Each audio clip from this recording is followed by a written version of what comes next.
4, নিয়মিত বিড়ি, তামাক, জর্দা, সিগারেট, গুল, নেশাদার দ্রব্য খায়, পান করেছে।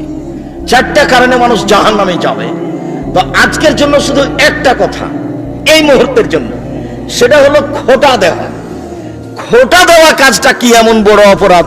এই লোকটা গরিব মানুষ, ভ্যান চালায়, আমার কাছে গিয়ে বলছে 5,000 টাকা দেন, আমার 5,000 আছে, আমি একটা ভ্যান কিনবো।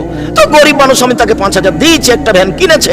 আমি পরের দিন সকালে বলেছি, আহমদ, জি স্যার, খুব সকালে ভ্যানটা আনিও তো, আমি একটু বাজারে যাব। তো সকালে আসেনি, তো বিকালে দেখা হয়েছে, তখন আমি বলছি, দেখু গালি, তোকে 5,000 টাকা কর্জ দিন রে, আর আজকে তুই ভুলে গেলি, ভ্যানটা তোর কাছে চাইলাম, তুই নিয়ে আসলি না, এরই নাম খোটা দেওয়া। তো খোটা দেওয়া এমন কি পাপ যে যার ফলাফল জাহান্নামে, একবার সরাসরি ঘোষণা। 4 শ্রেণীর মানুষ জাহান্নামে যাবে।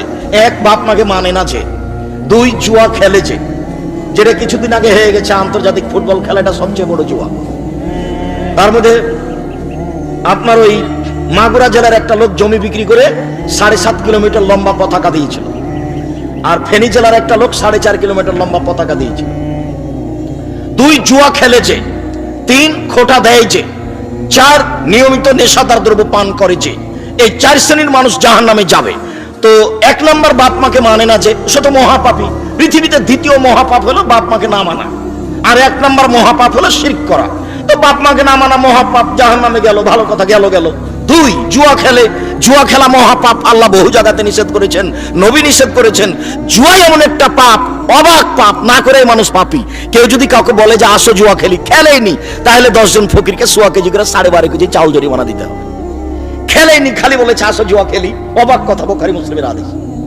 দুনিয়া 2টা পাপ আছে, না করে এই পাপী, তার মধ্যে এটা একটা, যে কেউ যদি কাউকে বলে আসো জুয়া খেলি, খেলেনি, খালি বলেছে আসো খেলি, তাহলে কি করতে হবে? তাকে 10 জন ফকিরকে 1.25 কেজি করে চাউল দিতে হবে, তাহলে 12.5 কেজি চাউল লাগে, শুধু খালি এই কথার কারণে।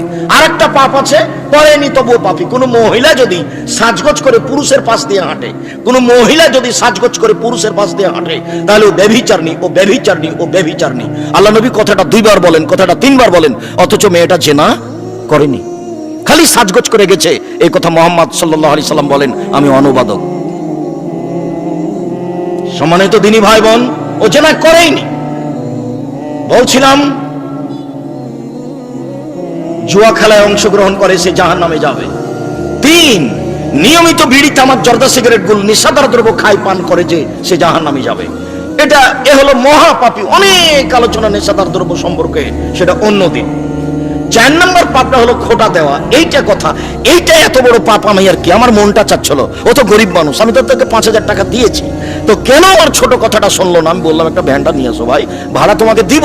তো সকালে নিয়ে আসেনি, আমার মনটাই খারাপ। কালকে আমি 5,000 টাকা দিলাম, তখন আমি বলে ফেলেছি, কালকে 5,000 টাকা দিলাম রে, একটু ভ্যানটা নিয়ে আসলি না।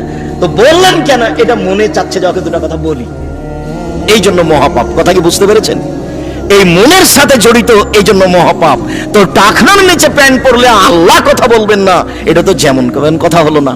আর একটু কথা, এই চলে, এক পায়ে দাঁড়িয়ে থাকো, মুখে কথা বলবে না। একটা বাক্যের দাম 1 কোটি টাকা।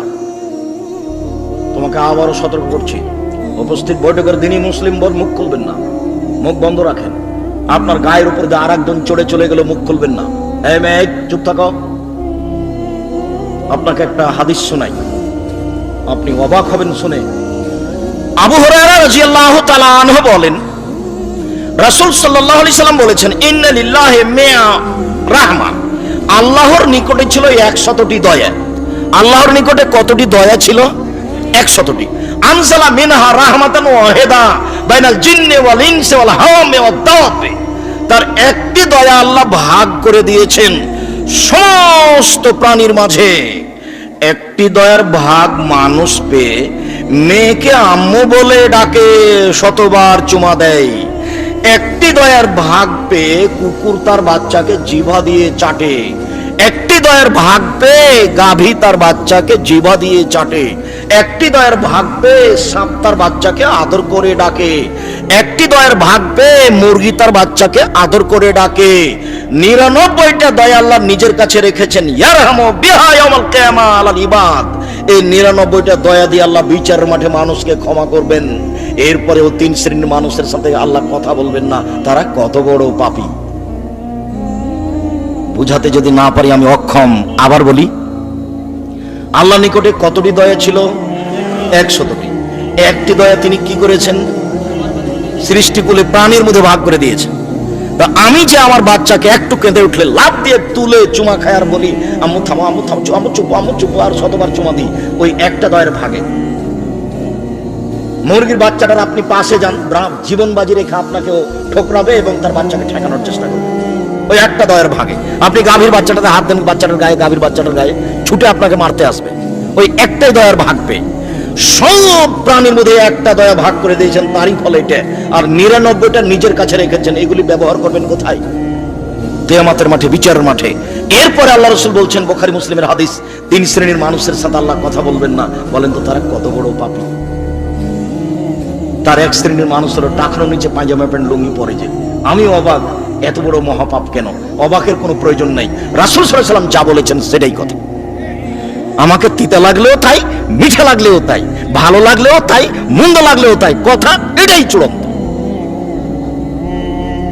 সম্মানিত দিনী ভাই বোন, উমামা বাহিলি রাদিয়াল্লাহু তাআলা আনহু বলেন, রাসূল সাল্লাল্লাহু আলাইহি সাল্লাম বলেছেন, পৃথিবীর মানুষ শুনে রেখো, আনা যাইমুন বে বাইতিন লিমান তারাকাল মেরাহা ওয়া ইন কানা মুহিক্কান।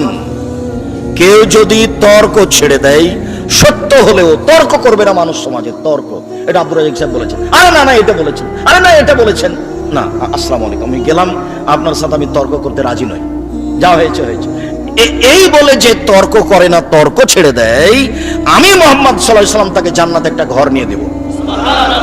এই কথা মুহাম্মদ সাল্লাল্লাহু আলাইহি সাল্লাম বলেন। তিনি আরো বলেন, ওয়া আনা বে বাইতিন লিমান তারাকাল কিদবা ওয়া ইন কানা মাঝে। মজাক করে হলেও যদি কেউ মিথ্যা ছেড়ে দেয়, আমি মুহাম্মদ সাল্লাল্লাহু আলাইহি সাল্লাম তাকে জান্নাতের মাঝামাঝিতে একটা ঘর নিয়ে দেব। সুবহানাল্লাহ। মজাক করে হলেও মিথ্যা বলবে না। মজাক করে কি? একটা কলম পড়েছিল, আপনি উঠে রেখেছেন, তো কলমওয়ালা বলছে কলমটা কোথায় রাখলাম পাচ্ছি না, তুমি নিয়েছো নাকি? না আমি কলম নিয়ে নিত। তো খুব খোঁজার পরে বলছে পাওয়া গেল না। আরে না, আমি কলমটা এমনি উঠে রেখেছিলাম, দেখি তুমি কি বলো, তো দিয়ে দিলাম। এর নাম হচ্ছে মিথ্যা। কলমটা নিবে না, একটু মজাক করে বলেছে। আল্লাহ রাসূল বলছেন, মজাক করে যদি কেউ মিথ্যা ছেড়ে দিতে পারে, মিথ্যা বলবেনই না, তাহলে আমি মুহাম্মদ সাল্লাল্লাহু আলাইহি সাল্লাম তাকে জান্নাতের মাঝামাঝিতে একটা ঘর নিয়ে দেব। কথাটার স্পষ্টতার জন্য আরেকটু, আবু হুরায়রা রাদিয়াল্লাহু তাআলা আনহু বলেন, রাসূল সাল্লাল্লাহু আলাইহি ওয়াসাল্লাম বলেছেন, মান কালা লিসাবিন তাল ফালাম ইউতিহি শাইআন ফায়ামিনাল কাযিবা। কোন মা যদি তার বাচ্চাকে ডাকে, আব্বু আসো আসো এই যে নাও, আব্বু আসো আসো এই যে নাও, বাচ্চাটা চলে এসেছে, হাতে মায়ের কিছুই ছিল না, মা কোলে নিয়ে নিয়েছে, তাহলে রাসূল বলছেন একজন মিথ্যাবাদিনী মহিলা।